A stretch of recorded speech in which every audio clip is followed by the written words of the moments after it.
Bom dia, me chamo Bruno Bambirra e vamos apresentar o nosso seminário sobre amiloidose cardíaca por transretinina selvagem. O nosso tutor orientador é o professor doutor Alexander Fabrício. Os nossos discentes são Abner Marciano, Bruno Bambirra, Eric Martins, Isabela Brandalize Dalpisol Sirena, Jean Paul Marques, Kenzo Kawakami, Patrícia Reis e Rebeca Rosa Lima Machado. Para se iniciar a nossa apresentação, é importante, primeiro, termos a noção da definição do que é a amiloidose cardíaca por transretinina, ou ATR.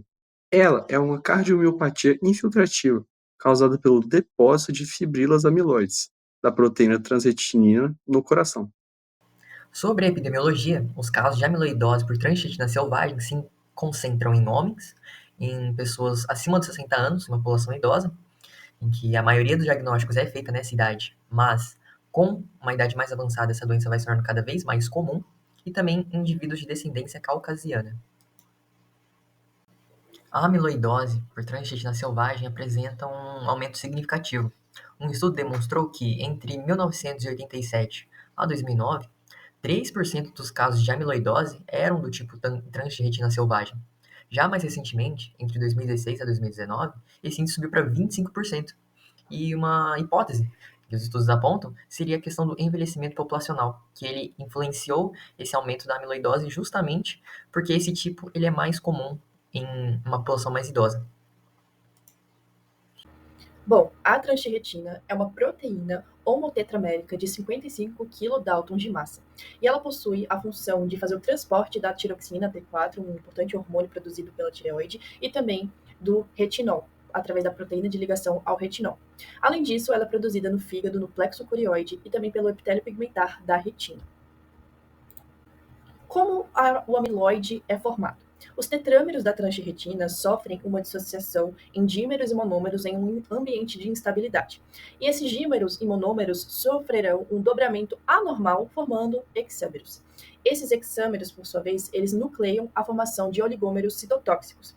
E aí serão formadas as fibrilas insolúveis que vão se acumular principalmente na parede do miocárdio, causando seu espessamento. Essa imagem é apenas para ilustrar onde exatamente é produzida a transretina, como eu havia comentado, no fígado, epitélio da retina e também no plexo corioide. Depois, os tetrâmeros, que vão se dissociar em monômeros e dímeros, e daí eles vão se acumular após a sua dissociação, dobramento anormal e também nucleação, e vão se formar e se acumular na parede do miocárdio. Existem alguns fatores de instabilidade que favorecem o processo de dissociação dos tetrâmeros da transretina. Por exemplo, a oxidação, que é um processo que é favorecido pela idade, a oxidação excessiva, ambientes ácidos, modificações pós-traducionais e também chaperonas hepáticas. Bom, quanto aos aspectos mais relacionados aos efeitos no coração, né, no tecido cardíaco, nós temos que a transretina selvagem nos fibroblastos cardíacos, ela causa alterações genéticas e funcionais. Então, essas alterações genéticas e funcionais, elas vão causar o aumento de genes inflamatórios que vão contribuir para o aumento de fibroses e de inflamações crônicas, que vão comprometer a integridade estrutural, né, desse fibroblasto e que vão reduzir a elasticidade do miocárdio. Quanto aos efeitos nos cardiomiócitos, as fibrilas amiloides e os oligômeros citotóxicos, né, da transretina selvagem, elas vão exercer efeito direto nesses cardiomiócitos, que vão incluir o estresse oxidativo, por exemplo, que vai levar à lesão celular e aceleração do envelhecimento cardíaco. A gente também vai ter a disfunção mitocondrial, que vai comprometer a produção energética e vai aumentar a apoptose celular. E também teremos a desregulação do cálcio, que vai causar uma alteração na contratilidade e relaxamento do músculo cardíaco, que vai afetar essa função cardíaca, essa função diastólica, principalmente cardíaca. Bom, todas essas alterações, essas disfunções que eu já citei, elas vão contribuir para a deterioração da atividade, né, cardíaca, mesmo antes de haver alterações macroscópicas que sejam visíveis. Então, quanto às manifestações cardíacas, nós temos o espessamento ventricular sem que haja hipertrofia verdadeira, porque o que acontece é que há um aumento, né, das fibras amiloides no músculo, sem que haja a hipertrofia celular, então não é uma hipertrofia verdadeira. Além disso, também tem uma disfunção diastólica, que ela é típica de miocardiopatia restritiva, e dificulta, né, essa disfunção diastólica, ela vai dificultar o enchimento do ventrículo. E além disso, a gente tem a disfunção sistólica longitudinal, que pode acontecer mesmo que tenha o tempo de ejeção, né, a fração de ejeção preservada. Então, além da infiltração no músculo cardíaco, como já foi citado, as fibras amiloides, né, a transretina selvagem, elas vão causar uma disfunção microvascular, porque os depósitos amiloides mais a toxicidade, né, dessas fibras, elas vão causar uma lesão endotelial. E essa lesão ela vai comprometer a perfusão miocárdica, que vai promover uma isquemia subendocárdica, o que agrava essa disfunção cardíaca, mesmo que não haja uma doença, né, arterial coronariana que seja significativa. Então, você tem esse englobamento de fatores que vão causar essa lesão e essa isquemia subendocárdica. Com relação ao diagnóstico, a gente tem 2 sinais cardíacos, que vão ser chamados de red flags pra gente. O sinal cardíaco mais clássico é o paciente com insuficiência cardíaca com fração de ejeção preservada, que vai significar o coração mais fraco, com dificuldade para relaxar. Essa condição aparece ser uma causa muito clara, como longo histórico de hipertensão. Muitas vezes, esses pacientes também não vão tolerar bem medicamentos que usamos normalmente para o coração, como beta-bloqueadores ou inibidores de ECA. O artigo mais sugestivo para essa doença, quase como uma assinatura, é a dissociação entre o eletrocardiograma e o ecocardiograma. O ECG vai mostrar sinais de baixa voltagem elétrica, como se o coração fosse mais fino. Já o eco vai revelar um músculo cardíaco mais espessado, gerando um paradoxo, e vai ser um sinal de alerta para a gente olhar essa doença. Além disso, os exames de sangue também podem mostrar para a gente uma elevação de marcadores, biomarcadores e troponina, sem que o paciente esteja tendo algum tipo de infarto. Já os sinais extracardíacos é quase que um ponto crucial para essa doença. Muitas vezes, as primeiras pistas vão aparecer fora do coração, muitos anos antes dos sintomas cardíacos aparecerem. A síndrome do túnel do carpo bilateral, a estenose lombar e a ruptura dos tendões vai ser um sinal cardíaco, extracardíaco de alerta. Uma vez que a gente tem suspeita, a gente vai seguir o algoritmo mais rigoroso. O primeiro passo seria a suspeita clínica, baseado no estágio de alerta cardíaco e extracardíaco. O segundo passo seria a exclusão da amiloidose de cadeia leve. É essencial essa exclusão porque ela é uma emergência hematológica, é um tipo de câncer de sangue, que vai ter um tratamento imediato completamente diferente. Vamos fazer essa busca através de exames de sangue e urina específicos. O terceiro passo é a confirmação não invasiva através de cintilografia cardíaca com radiotransdutores ósseos. É uma espécie de fotografia do amiloide que vai ver um depósito de cálcio associado no coração. Se eu mostrar uma captação de grau 2 ou 3 na escala de Perugini, o diagnóstico de transretina selvagem é confirmado com 100% de certeza. Ele vai eliminar uma necessidade de biópsia cardíaca na maioria dos casos. Com relação à prevalência, tem 2 populações de alto risco que a gente pode identificar: idosos com insuficiência cardíaca por fração de ejeção preservada. Estudos mostram que a prevalência de transretina selvagem nesse grupo pode chegar até 17%, e pacientes com estenose aórtica grave, submetidos a implante de válvula aórtica por catéter, a prevalência nesse grupo chega até 6%. E a amiloidose, junto com a estenose aórtica, é muito comum e piora muito o prognóstico se não for identificado rápido. Com relação à prevenção, o objetivo hoje não é a prevenção primária, porque a gente não pode impedir que a doença surja, mas a gente pode focar na prevenção secundária e terciária, que seria interromper a progressão da doença ou retardar ela, quando ela já está instalada no corpo. A intervenção mais importante, fora isso, é sem dúvida o diagnóstico precoce, pois as terapias que temos hoje em dia são mais eficazes quando iniciadas nos estágios iniciais. As terapias modernas são chamadas de terapias modificadoras da doença, porque elas vão tratar não apenas os sintomas, mas como elas vão atuar diretamente na causa do problema, que no caso é a formação da depósito de amiloide.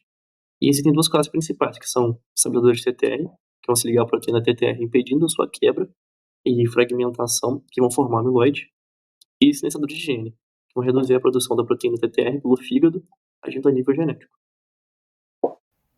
Bom, agora eu vou falar sobre o manejo da amiloidose senil, que ele se centra em 2 partes principais. A primeira delas é a parte não farmacológica, que vai estar centrada aqui na reabilitação cardíaca, tendo em vista que a amiloidose senil, ela acarreta como um dos seus principais malefícios a insuficiência cardíaca.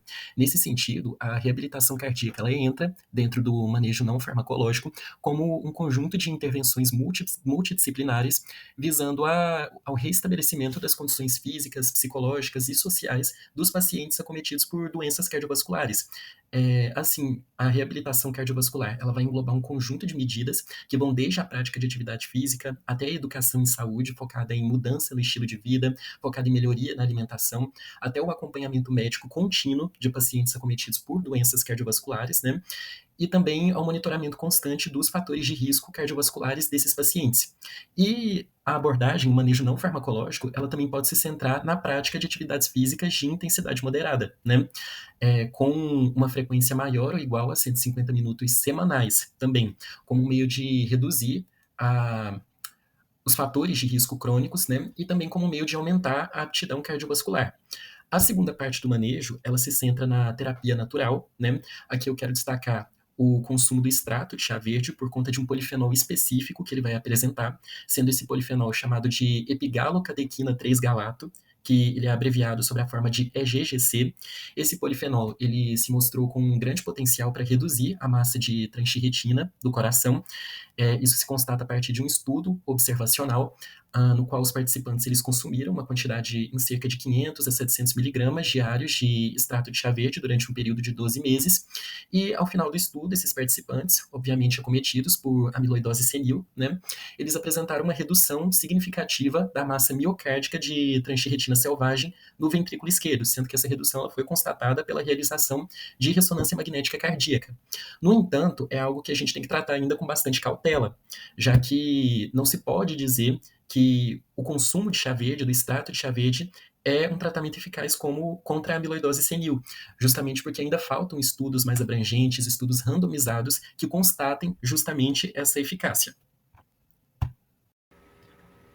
E dentro dos tratamentos médicos para amiloidose senil, nós temos os estabilizadores do tetâmero de transthyretina.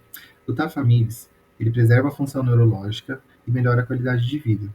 Ele foi aprovado, inclusive, para amiloidose selvagem com cardiomiopatia. Nós temos também o diflunisal. Ele é muito eficaz na estabilização da transthyretina, reduzindo a progressão de casos com neuropatia. Além disso, existem terapias gênicas que inibem a produção da transthyretina no fígado. O inortezem é utilizado como oligonucleotídeo antissense. Já o particiran é um RNA de interferência. Como resultado, ambos reduzem os níveis plasmáticos de transthyretina, impactando positivamente no atraso das manifestações neurológicas e cardíacas. Pacientes com amiloidose senil também apresentam quadros de insuficiência cardíaca congestiva, conhecida como ICC.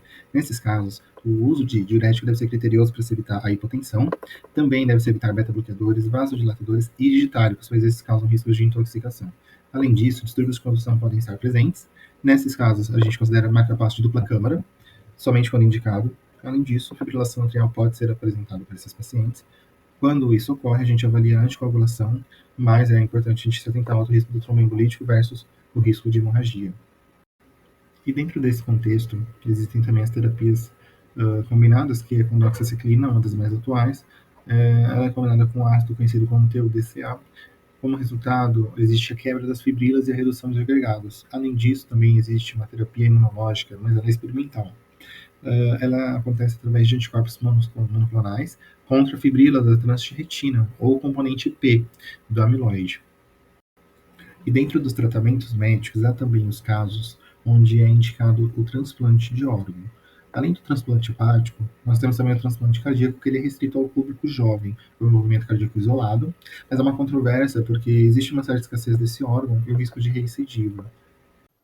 O futuro da pesquisa e do tratamento da amiloidose cardíaca está caminhando para ser mais preciso, menos invasivo e muito mais eficaz. Hoje, um dos grandes focos da pesquisa é tornar o diagnóstico mais rápido e confortável para o paciente.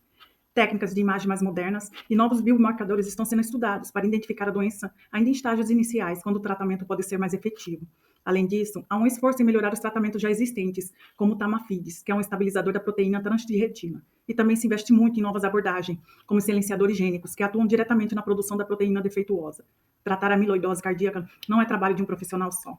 É fundamental ter uma equipe multidisciplinar, com médicos, enfermeiros, fisioterapeutas, nutricionistas e outros, cuidando do paciente em todas as fases da doença, desde o diagnóstico até os estágios mais avançados. Outro avanço animador é o uso da inteligência artificial. Ela está sendo usada para analisar exames com mais precisão e mais rapidez, ajudando a identificar a doença mais cedo e iniciando o tratamento de forma mais eficaz. No futuro, a ideia é oferecer tratamentos personalizados. Isto Significa escolher o melhor remédio para cada paciente, com base em como a doença se comporta no corpo dele.